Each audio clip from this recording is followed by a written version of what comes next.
একবার ভাবুন তো, আপনি এক প্যাকেট আপেল কিনলেন। প্যাকেট খুলতে চোখে পড়ল এক চাষির হাস্যোজ্জ্বল মুখ। নিচে লেখা, এই আপেলগুলো ফলিয়েছেন ইউতাকা তাকাহাশি, তোচিকি প্রদেশের একজন কৃষক। শুধু ফল না, একসঙ্গে পেলেন সেই চাষির গল্প, পরিশ্রম আর দায়বদ্ধতার প্রমাণ। এটাই জাপানের বিশেষত্ব, যেখানে এক একটা ফল সবজি শুধু খাদ্য নয়, হয়ে ওঠে মানুষের পরিচয় বহনকারী এক একটি ছোট গল্প।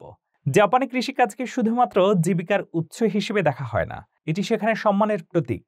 তাই তারা প্রতিটি ফল বা সবজির প্যাকেটে চাষির নাম, ছবি এবং ক্ষেত্র বিশেষে একটি কিউআর কোড পর্যন্ত যুক্ত করে। এই কিউআর কোড স্ক্যান করলেই আপনি জানতে পারবেন ফলটি কোন খামারে জন্মেছে, কোন পদ্ধতিতে উৎপাদন করা হয়েছে এবং কে সেই মানুষ যিনি দিন-রাত খেটে সেই ফলটি আপনার কাছে পৌঁছে দিয়েছেন।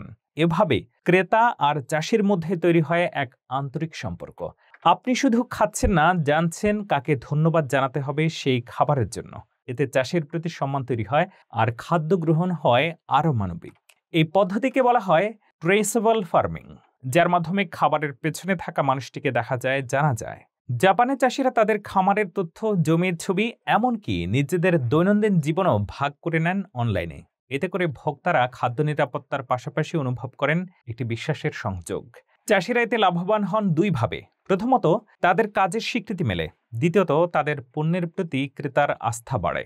অনেকেই নির্দিষ্ট কোনো চাষির ফসল বারবার খুঁজে কেনেন, কারণ তারা জানেন এই মানুষটি মনোযোগ এবং ভালোবাসা দিয়ে চাষ করেন। জাপানে একটি আপেলও হয়ে ওঠে পরিচয়পত্র। যেন বলা যায়, আমি ইউতাকার খামার থেকে এসেছি, নিখাতভাবে বড় হয়েছি, এখন তোমার টেবিলে। এ এক অনন্য সংস্কৃতি, যেখানে খাদ্য শুধু জিনিস নয়, আবেগ আর সম্পর্কেরও বহিঃপ্রকাশ। আমাদের দেশেও যদি এমন উদ্যোগ নেওয়া যেত, তাহলে কৃষকদের সম্মান বহুগুণে বাড়ত।